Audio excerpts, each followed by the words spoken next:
টাকার শেয়ার পৌঁছে গেছে 3 লক্ষ টাকায়। সোশ্যাল মিডিয়া, ইনস্টাগ্রাম, ইউটিউব থেকে শুরু করে বিভিন্ন নিউজ পেপার পর্যন্ত একই আলোচনা, টাকার শেয়ার চলে গেছে 3 লক্ষ টাকায়। সত্যি তাই, এলসিড ইনভেস্টমেন্ট নামে একটি শেয়ার, যেটা 1 বছরের মধ্যেই 3 টাকা থেকে পৌঁছে গেছে 3,30,000 টাকায়। সেখান থেকে সামান্য কমে এটা এখন 2,40,000 টাকার কাছাকাছি এখন আছে। তো এই যে শেয়ারটা এই মারাত্মক রকম গ্রোথ হয়েছে, এর কারণ যদি আমরা বিশ্লেষণ করি তাহলে দেখতে পাবেন যে এর কারণ হচ্ছে এর বুক ভ্যালুটা প্রাইসের থেকে অনেকটাই বেশি ছিল। এলসিডি ইনভেস্টমেন্টের প্রাইস ছিল 3 টাকার কাছাকাছি, কিন্তু এর বুক ভ্যালু ছিল অনেকটাই উপরে, যার জন্য এর শেয়ারটা এখন এতটা গ্রোথ হয়েছে এবং ভবিষ্যতে আরও গ্রোথ হবে বলে আশা করা যাচ্ছে। তো এখন আমরা যদি চিন্তাভাবনা করি যে এরকম টাইপের আর কোন শেয়ার আছে যেগুলো ভবিষ্যতেও এর মতো হতে পারে, তো সেটা নিয়েই আমরা কিছু শেয়ার বেছেছি যার বুক ভ্যালুটা তার দামের থেকে অনেকটা বেশি। এরকম টাইপের কিছু শেয়ার আমরা বেছেছি। দেখুন, ইউটিউবে আপনি এমন অনেক ভিডিও পেয়ে যাবেন যেগুলোর বুক ভ্যালু অনেকটাই বেশি কিন্তু প্রাইসের দাম অনেকটা কম, কিন্তু সেই সমস্ত ভিডিওগুলো দেখে আপনার কোনো লাভ নাই, কারণ সেই শেয়ারগুলো মার্কেটে ট্রেড হয় না, বা যেদিন ট্রেড হয় সেদিন আপনি সেগুলোকে পাবেন না। তো আমি এমন কিছু শেয়ার বেছে বার করেছি যেগুলোর মার্কেটে ট্রেড হয় এবং আপনি মার্কেটে কিনতে পারবেন। আগে জেনে নিই যে কোম্পানির বুক ভ্যালু বলতে কী বোঝায়। কোনো একটা কোম্পানির মোট অ্যাসেট থেকে যদি ওর মোট লায়াবিলিটিকে বাদ দিয়ে দেওয়া হয় তাহলে যেটা পড়ে থাকে তার নাম হচ্ছে বুক ভ্যালু। মানে ধরুন একটা ফুচকাওয়ালার এক্সাম্পল দিয়ে আমরা বলছি, একজন ফুচকা ব্যবসায়ী, ফুচকাওয়ালা, তার কাছে ধরুন একটা ফুচকার যে কাঁচের বাক্সটা সেটা আছে, তার কাছে একটা তেঁতুল জলের একটা হাঁড়ি আছে এবং এই সমস্ত জিনিসগুলো, বা তার কাছে একটা ছোটো ভ্যান, একটা ট্রলি আছে যেটা দিয়ে সে ব্যবসা করতে যায়। তাহলে এইগুলো তার হচ্ছে অ্যাসেট। আর তার লায়াবিলিটি বলতে কি, ধরুন ফুচকা তৈরি করতে তার যে ময়দা এগুলো লাগে বা যে মশলাপত্রগুলো লাগে, ধরুন কোনো একজন মুদিখানার দোকানদার তাকে সেইগুলো দিয়ে যায় এবং মাসের শেষে সে টাকাটা নেয়। তাহলে এই যে তার যে ধার দেনা যেগুলো আছে, মানে যেগুলো তাকে টাকা দিতে হয়, ওইগুলো হচ্ছে ওর লায়াবিলিটি। তাহলে তার মোট অ্যাসেট থেকে তার যে ধার দেনাগুলো যদি মাইনাস করে দিই আমরা, যেটা পড়ে থাকে সেইটা হচ্ছে তার বুক ভ্যালু। এখন একটা শেয়ারের বুক ভ্যালু বলতে কি না, কোনো একটা কোম্পানির যে বুক ভ্যালুটাকে যদি আমরা তার নাম্বার অফ শেয়ার দিয়ে ভাগ করে দিই, সেটা হচ্ছে ওই শেয়ারের বুক ভ্যালু। অর্থাৎ আপনি কোনো একটা কোম্পানির শেয়ার কিনেছেন, তাহলে ধরুন আপনি রিলায়েন্সের একটা আপনি শেয়ার কিনেছেন। এখন রিলায়েন্সের যদি কোম্পানিটা উঠে যায়, তার টোটাল যে অ্যাসেট আছে সেখান থেকে তার যা ধার দেনা ওটা বাদ দিয়ে যেটা পাবো সেটা হচ্ছে বুক ভ্যালু। এখন আপনি একটা রিলায়েন্সের শেয়ার কিনেছেন এত টাকায়, এবারে যদি কোম্পানিটা উঠে যায় তাহলে আপনি ওই শেয়ারের বদলে ক টাকা পাবেন সেটা হচ্ছে তার বুক ভ্যালু। তো যদি কোনো একটা কোম্পানির শেয়ারের দাম তার বুক ভ্যালুর থেকে কম হয়ে থাকে তাহলে আমরা মনে করব যে সেই শেয়ারটা এখন আন্ডার ভ্যালুড আছে। যদিও এটা থেকে সব কিছু বলা যায় না, তবুও বুক ভ্যালু হিসেবে বিচার করতে গেলে বলতে পারবো যে যদি তার বুক ভ্যালুর থেকে শেয়ারের দামটা কম হয় তাহলে শেয়ারটি আন্ডার ভ্যালুড, আর যদি বুক ভ্যালুর থেকে শেয়ারের দামটা বেশি হয় তাহলে বলবো শেয়ারটি হচ্ছে ওভার ভ্যালু। তো আজকে প্রথম যে শেয়ারটা আমরা বেছেছি তার নাম হচ্ছে কমফোর্ট কমোট্রেড। তো নামটা শুনেই বুঝতে পারছেন যে এটা কমোডিটি ট্রেডিংয়ের একটা ব্রোকিং বিজনেস করে এবং এটা MCX এবং NCDEX এর একটা মেম্বার। এটা bullion, gold, silver, crude oil, natural gas, metal, food grain, spice, oil seed এ সমস্ত জিনিসের ক্ষেত্রে এর ট্রেডের ব্যবস্থা করে এবং এর স্মার্ট অনলাইন ট্রেডিং প্ল্যাটফর্ম আছে, মাল্টিপল ট্রেডিং অ্যাক্সেস রয়েছে এবং এক্ষেত্রে এক্সপার্টদের রিসার্চ রেকমেন্ডেশনও দেওয়া হয়। তো মেনলি এটা ট্রেডিংয়ের জন্য একটা ব্রোকিং বিজনেস করে এই কোম্পানিটা। তো এই কোম্পানির শেয়ারের দাম এখন 38 টাকা, কিন্তু এর বুক ভ্যালু মোটামুটি 58 টাকার কাছাকাছি। তো দেখে নিই এই শেয়ারটির ফান্ডামেন্টাল সম্পর্কে।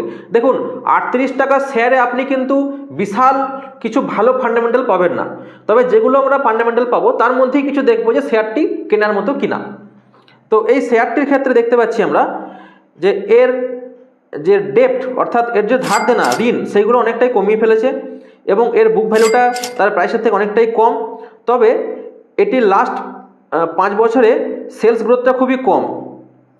তো যদি প্রফিটের ক্ষেত্রে দেখি আমরা তাহলে এই কোম্পানিটা আগে খুব একটা ভালো প্রফিট দেয়নি, তবে 2023 সালের পর থেকে এটা মোটামুটি একটা ভালো প্রফিট দিচ্ছে।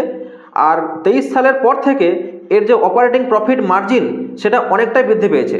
তো আমরা আপনাদেরকে বলেছিলাম আগের ভিডিওতে যে কোনো একটা কোম্পানির যদি প্রফিট মার্জিন খুব ভালো থাকে তাহলে সেই শেয়ারটির বিজনেসের ক্ষেত্রে আমরা ভালোই বলতে পারি। তবে এটা খুবই ছোট একটি কোম্পানি, স্মল ক্যাপ সাইজের কোম্পানি, মাত্র 38 কোটি টাকার একটা কোম্পানি। তবে এটা আপনারা যেহেতু বুক ভ্যালুটা এর প্রাইসের থেকে অনেকটা বেশি আছে, তাহলে এক্ষেত্রে এইটা আপনারা বিশ্লেষণ করতে পারেন বা কেনার চিন্তাভাবনা আপনারা করতে পারেন।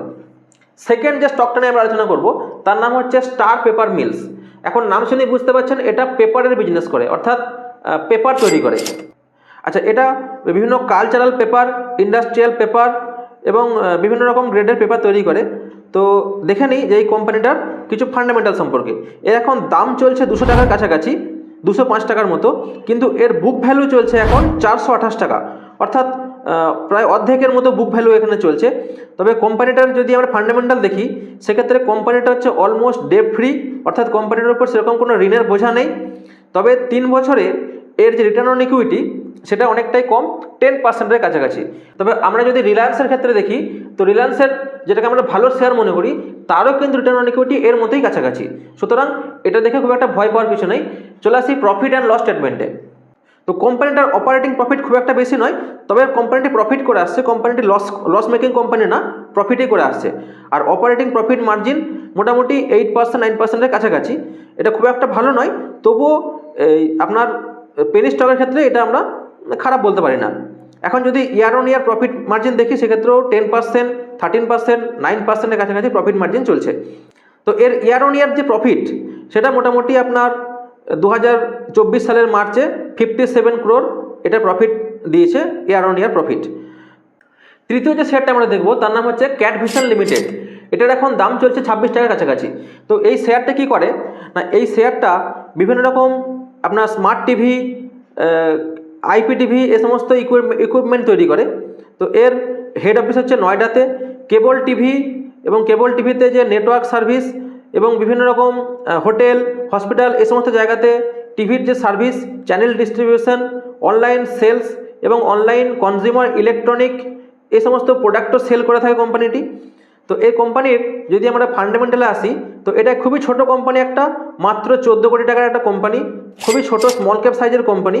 কোম্পানির ক্ষেত্রে দেখুন ভালো দিকগুলো কী কী আছে না, কোম্পানি এর যে ঋণ বা এর যে দেনা সেগুলো ক্রমশ কমিয়ে এসছে এবং বর্তমানে অলমোস্ট ডেট ফ্রি, প্রায় ঋণমুক্ত একটা কোম্পানিতে পরিণত হয়েছে। এর উপরে কোনো ঋণের কোনো বোঝা নেই। তবে এর যদি প্রফিট লসের ক্ষেত্রে আসি, তো কোম্পানিটা কিন্তু খুব একটা প্রফিট করে না। কোম্পানিটার profit quarter on quarter profit খুবই কম, তবে অপারেটিং প্রফিট মার্জিনটাও খুব কম। কারণ আপনি 26 টাকার শেয়ারের ক্ষেত্রে আপনি অত কিছু ভালো ফান্ডামেন্টাল কল্পনা করতে পারবেন না। যদি এর ফান্ডামেন্টালটা অতটাই ভালো হতো, তাহলে কিন্তু কোম্পানিটা 26 টাকা থাকতো না। তো পেনি স্টকের ক্ষেত্রে এটাই একটু সমস্যা হচ্ছে যে পেনি স্টক যদি বাড়ে তাহলে এর দাম খুব বেশি হয়, কিন্তু পেনি স্টক যদি কমে সেক্ষেত্রে আপনার এটা খুব হাই রিস্ক থাকে, আপনার টাকা মোটামুটি ডুবে যেতে পারে। তো ওই জন্য একটা কথা আপনাদেরকে বলে দিই যে আমি কোনো রকম সেবি রেজিস্টার্ড অ্যানালিস্ট নই।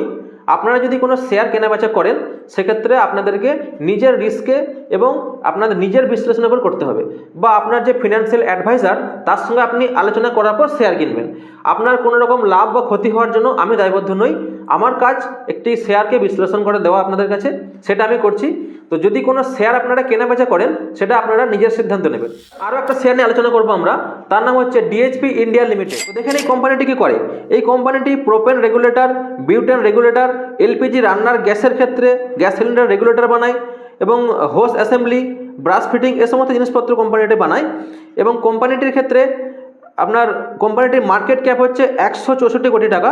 এর এখন প্রাইস চলছে 500 টাকার উপরে, কিন্তু এর বুক ভ্যালু হচ্ছে 831 টাকা, অর্থাৎ বুক ভ্যালুর থেকে অনেকটাই কম দামে প্রাইস কোম্পানিটা চলছে। এবং এই কোম্পানিটিও তার যে ঋণ বা লাইবিলিটি এটা অনেকটা কমিয়ে এসছে, তার ডেপ কোম্পানিটি কমিয়ে আসছে। এর প্রফিট মার্জিনটা মোটামুটি 10%-এর কাছাকাছি, কখনো বেশি কখনো কম হতে থাকে। ছোটো সাইজের কোম্পানিগুলোর ক্ষেত্রে সবসময় একটা স্টেবল রিটার্ন পাওয়া যায় না। তবে ইয়ার অন ইয়ার প্রফিট দেখতে গেলে ওই কোম্পানিটি বছরে মোটামুটি 6 কোটি, কখনো 7 কোটি, কখনো আবার 2023 সালে 33 কোটি টাকা, 38 কোটি টাকা প্রফিট করে চলে এসছে। কোম্পানিটির যে year on year profit margin ওটা মোটামুটি 11%, 12%-এর কাছাকাছি, যেটা খুব একটা ভালো অথবা খুব একটা খারাপও বলতে পারবো না। এই যে আজকে আমরা 3টে বা 4টে শেয়ার আলোচনা করলাম, এটা শুধুমাত্র একটা প্যারামিটারের উপর ডিপেন্ড করে নিয়েছি। সেটা কি না, যে সমস্ত শেয়ারের বুক ভ্যালুর থেকে তার দামটা কম, সেই সমস্ত শেয়ারগুলোকে বেছেছি। তবে একটা কথা মনে রাখা ভালো, যখন কোনো পেনি স্টক কিনবেন, সেক্ষেত্রে আপনার যে টোটাল আপনার যে ক্যাপিটাল আছে তার 1% বা 2%-এর বেশি পেনি স্টক না নেওয়াই ভালো। যদি আপনার কাছে 10 লক্ষ টাকা ক্যাপিটাল থাকে সেক্ষেত্রে আপনি পেনি স্টকে ম্যাক্সিমাম 10,000 টাকা 15,000 টাকা পর্যন্ত ইনভেস্ট করলে সেটা আপনার ক্ষেত্রে ঠিকঠাক।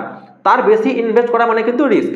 ম্যাক্সিমাম টাকাটা আমরা পেনি স্টকে ইনভেস্ট করব না, আমাদের ক্যাপিটালের বেশিরভাগ টাকাটাই আমরা ভালো ভালো কোম্পানির লার্জ ক্যাপ বা মিড ক্যাপ টাইপের স্টকে ইনভেস্টমেন্ট করব।